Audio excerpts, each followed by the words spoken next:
ప్రతి ఒక్కరికి వందనాలు తెలుపుకుంటూ దేవుని యొక్క పరిశుద్ధ గ్రంథం నుంచి నిన్నటి దినం నుంచి మనం మాట్లాడుకున్న మాటలను బట్టి ఆ మాటలను మనం కంటిన్యూ చేసుకున్నాం. దేవుని యొక్క సన్నిధిలో సోమరితనం తమ జీవితాలలో ఏం చేస్తుందో, సోమరితనం గాఢ నిద్ర కలుగ చేస్తుందని, సోమరి యొక్క జీవితం ఎలాంటిదంటే ఒక అశ్రద్ధకు నిదర్శనంగా అది కనపడుతుందని మనం మాట్లాడుకున్నాం. ఆ యొక్క అశ్రద్ధ వల్ల తమ జీవితాలలో ఎలాంటి శాపగ్రస్తమైన పరిస్థితికి వెళ్ళిందో మనం మాట్లాడుకున్న మాటలు బట్టి, ఒకటి అశ్రద్ధ వల్ల వారు దేవుని యొక్క సన్నిధి నుంచి కోల్పోతున్నారని, సంసోను దేవుని యొక్క సన్నిధిలో తను చేసిన అవిధేయత దేవుని యొక్క మార్గాన్ని విడిచిపెట్టి తను శాపగ్రస్తమైన మాడిగా మార్చబడిన పరిస్థితి కనపడుతుందని, మనకు దేవుని యొక్క సన్నిధిలోంచి కోల్పోయిన పరిస్థితి కనపడుతుందని మనం మాట్లాడుకున్నాం. రెండు, ఆత్మీయత అధికారంలో ఉన్న స్థితిని బట్టి, ఆత్మీయత అధికారంలో తను కోల్పోయిన స్థితి, తన యొక్క కుమారులకి నేర్పవలసిన నేర్పుని నేర్పలేని పరిస్థితిలో ఉన్నాడని ఏలీ గురించి మనం మాట్లాడుకున్నాం. అలాగే అశ్రద్ధ వలన దేవుని యొక్క వాగ్దానాన్ని కోల్పోయిన పరిస్థితి ఉన్నది అంటున్నాడు. అంటే అశ్రద్ధ తన జీవితంలో జ్ఞాపకం చేసుకుంటే తండ్రి చేసిన వాగ్దానము నెరవేర్చలేని స్థితిలో నడిపించబడిన స్థితిని బట్టి భ్రష్టత్వానికి వెళ్ళాడని, అతను ఒక పూట కూటి కొరకు జ్యేష్ఠత్వ ఒక హక్కును అమ్మివేసిన వంటి వాడని మనం ఈ యొక్క యేసేపు గారి గురించి మనం మాట్లాడుకున్నాం. యేసేపు గురించి అలాగనే ఈ దినమున మనం మాట్లాడుకుంటూ ఇంకా అశ్రద్ధ వల్ల వచ్చే వాటిని మనం ఇంకను జ్ఞాపకం చేసుకుంటే, నాలుగవదిగా అశ్రద్ధ తన జీవితంలో ఏం చేస్తుందంటే శాపగ్రస్తమైన వానిక మరియు తీర్పునకు కారణమవుతుంది.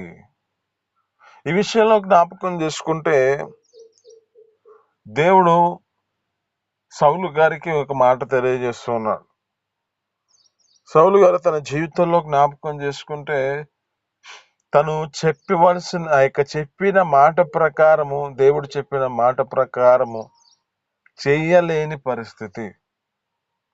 ఇక్కడ ఏమంటుందంటే అశ్రద్ధ వలన తన జీవితంలో శాపగ్రస్తమైన వాటిగా తెచ్చుకుంటూ మరియు అతడు తీర్పు తీర్చుకునే పరిస్థితి, అంటే తీర్పుకు కారణమైన పరిస్థితి కనబడుతుంది.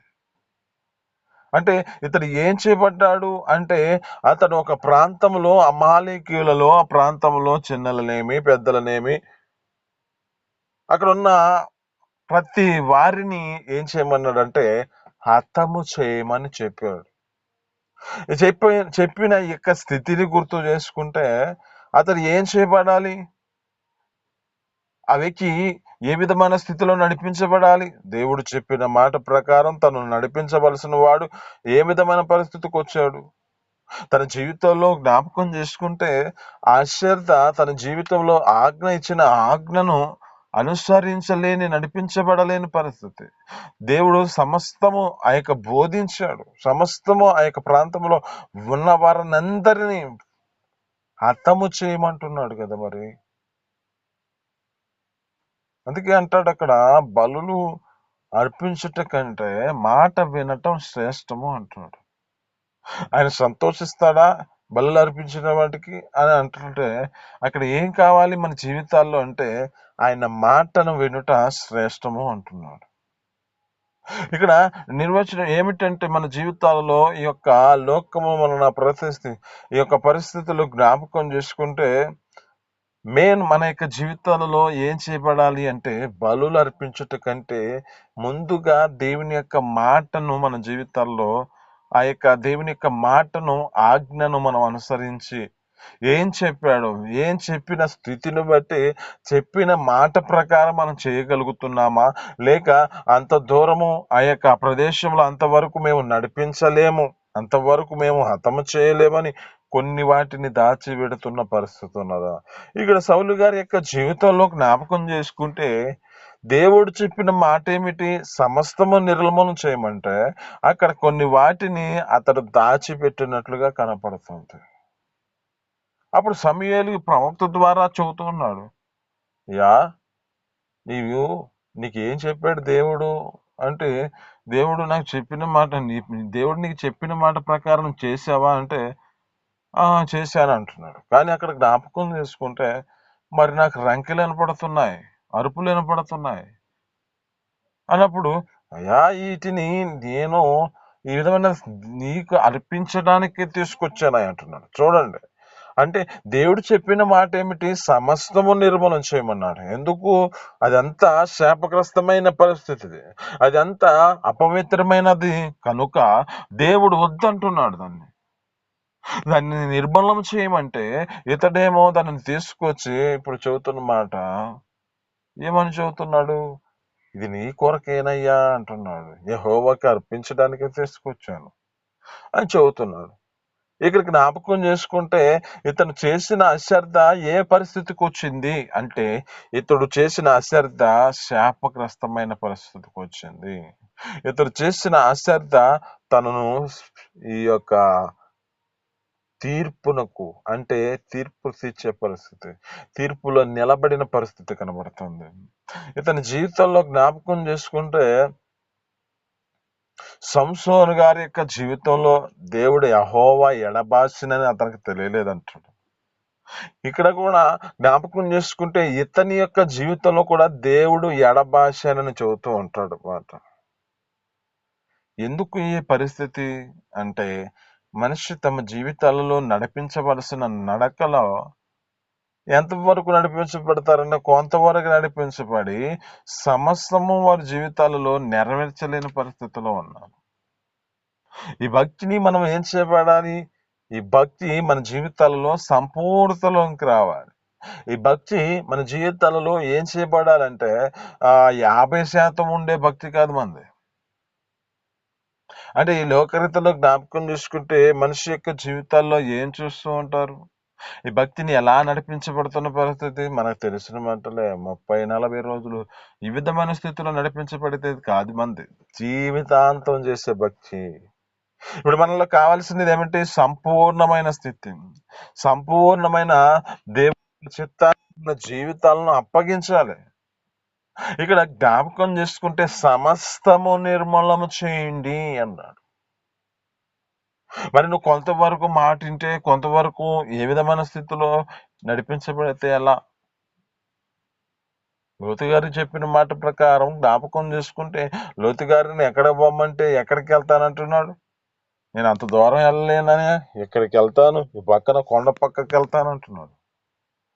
మరి దేవుని యొక్క ఉద్దేశం ఏమిటి? నువ్వు ఏ ప్రాంతానికి వెళ్తే సురక్షితంగా ఉంటావో అని ఆయన బోధించాడు కదా. నువ్వు ఏ ప్రాంతంలో ఏ విధమైన స్థితిలో వారిని నాశనం చేస్తే నీ యొక్క స్థితి ఆశ్చర్యకరమైన స్థితిగా మార్చబడతాడని కదా దేవుని యొక్క ఆజ్ఞాపూర్వకంగా నీకు సమస్తము నిర్మూలం చేయి అంటే, మరి కొంతెందుకు దాచిపెడుతున్నావు? దేవుడు నీకు చెప్పిన మాట ప్రకారం నీ యొక్క జీవితంలో ఈ యొక్క ప్రవర్తన సరిచేసుకో అంటే నీ యొక్క జీవితంలో కొంతవరకు నడిపించబడుతున్న పరిస్థితి ఏమో. దేవుడు నీకు ఇచ్చిన ఆయుష్ని బట్టి కానీ, దేవుడు నీకు ఇచ్చిన ఆరోగ్యాన్ని బట్టి కానీ, దేవుడు నీకు ఇచ్చిన ఆ యొక్క నెమ్మదిని బట్టి కానీ నువ్వు ఏం చేయబడాలి?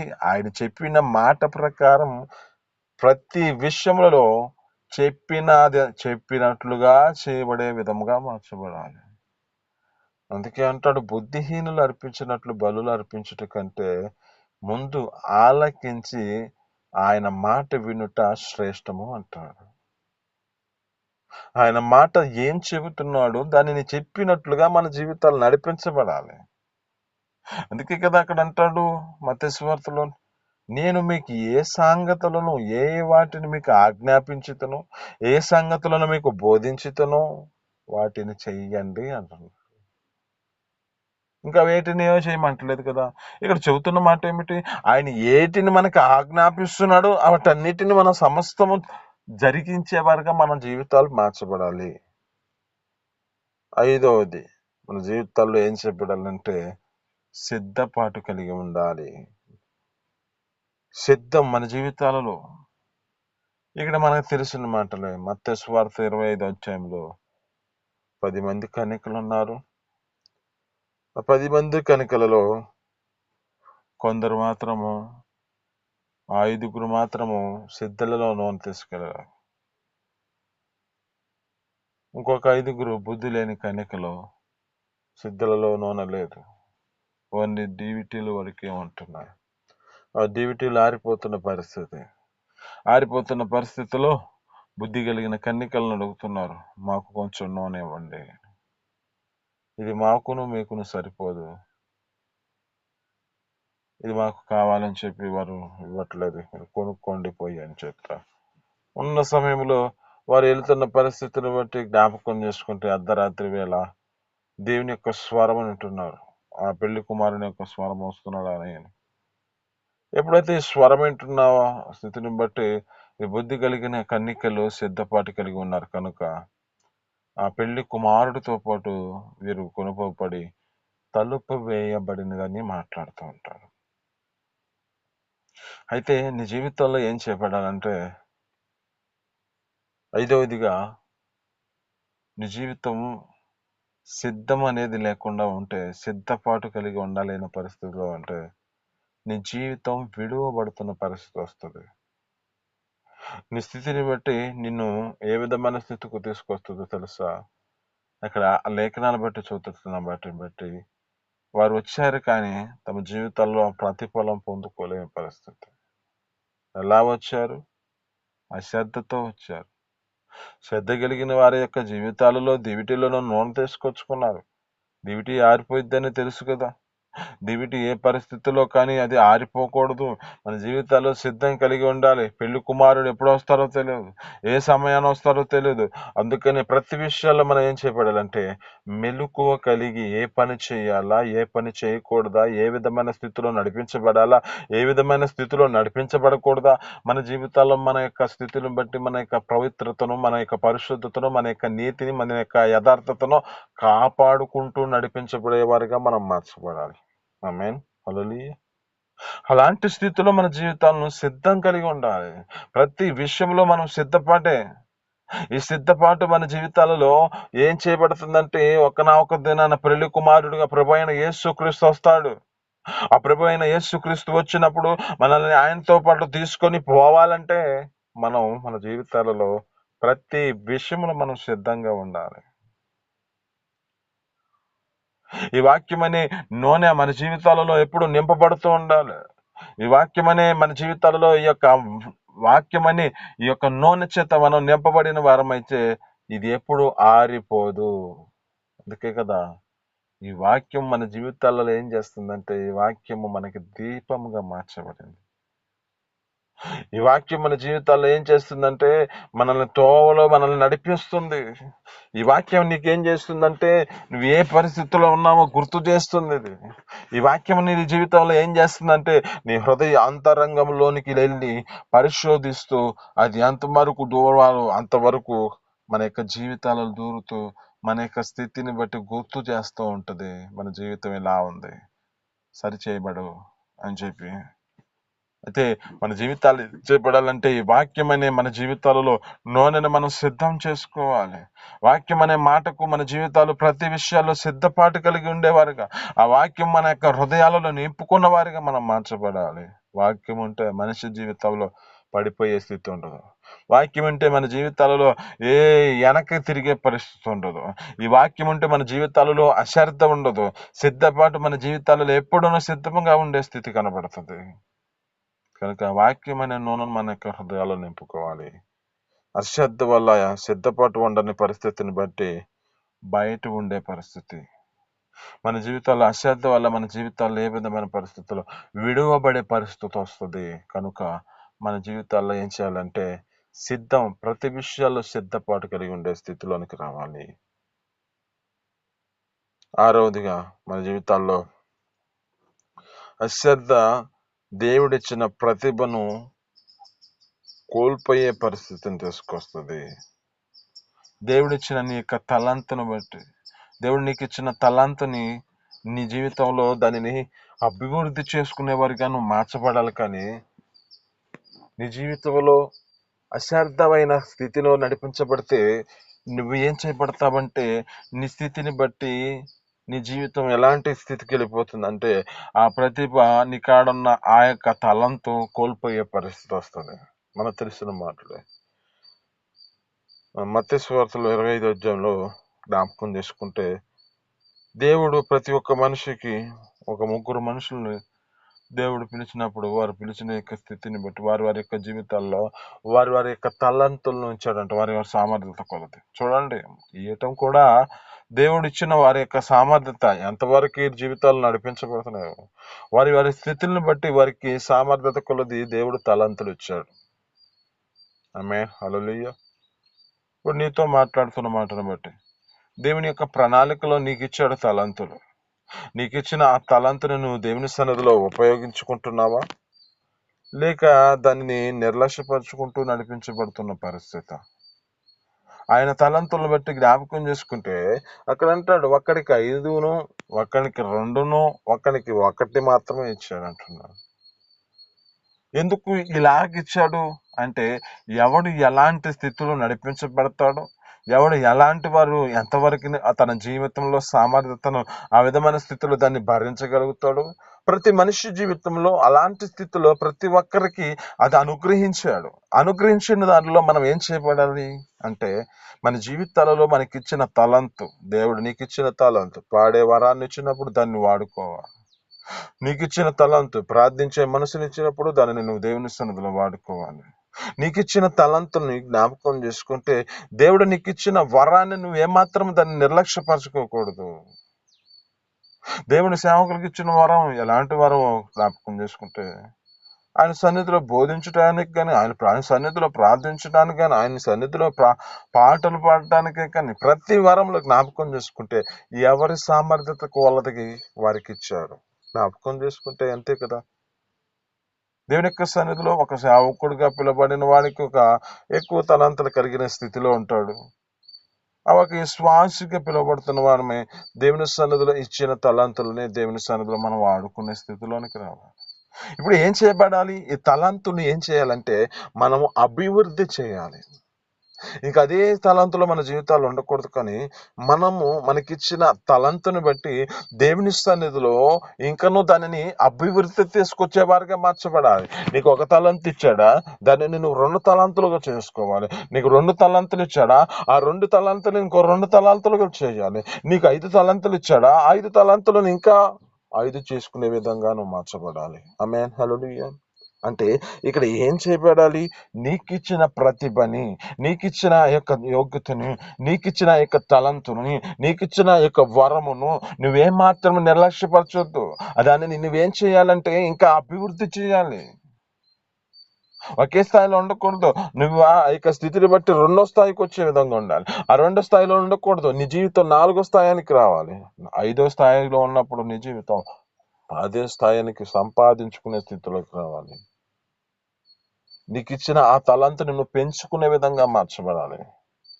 నీకున్న పరిధిలో జ్ఞాపకం చేసుకుంటే నీకు ఇచ్చిన కుటుంబాన్ని బట్టి నువ్వేం చేయబడాలి? నీకు ఇచ్చిన 4 కుటుంబాన్ని బట్టి ఆ కుటుంబాన్ని నువ్వు దేవుని సన్నిధికి తీసుకొచ్చే విధంగా మార్చబడాలి. నీకు ఇచ్చిన ఆ కుటుంబం బట్టి ఒకరినొకరు నువ్వేం చేయాలంటే దేవుని యొక్క సన్నిధిలో అభివృద్ధి చేసే విధమైన స్థితిలోకి రావాలి. వారిని దేవుని యొక్క వైపునకు మలిచే విధమైన స్థితిలోనికి వారిని తీసుకొచ్చే విధంగా నువ్వు మార్చబడాలి. జ్ఞాపకం చేసుకుంటే ఈ తలంతులు మనం నిర్లక్ష్యపరచకూడదు. దేవుడిచ్చిన వరాన్ని మనం ఏమాత్రం నిర్లక్ష్యపరచుకోకూడదు. ఈ తలాంతులో మన జీవితాలు ఎంతో దాగి ఉన్నాయి కనుక మనకిచ్చిన ఈ ప్రతిభని, మనకిచ్చిన ఈ యొక్క తలంతుని మనం ఏం చేయాలంటే అభివృద్ధిలోనికి తీసుకురావాలి, కానీ మనం దాచిపెట్టేవారిగా, పాతి పెట్టేవారిగా మన జీవితాలు ఉండకూడదు. ఆమేన్, హల్లెలూయా. ఇతను పాతి పెట్టి ఏ పరిస్థితికి వచ్చాడో జ్ఞాపకం చేసుకుంటే మనకు తెలుసు కదా. ఇతడిని ఎక్కడ వేశారు? చీకటిలోనికి త్రోసివేశారు. అక్కడ పళ్ళు కొరుకుతాయి అంటుంది. చూడండి, ఇతను ఎందుకు ఈ చీకటి దానిలోనికి పడవేయబడిన పరిస్థితి వచ్చింది? తను చేసిన అశ్రద్ధే, తనకిచ్చిన ప్రతిభను, తనకిచ్చిన తలంతును తను దేవుని సన్నిధిలో వాడుకోలేని పరిస్థితి, తనకిచ్చిన తలంతును అభివృద్ధి పరచలేని స్థితి.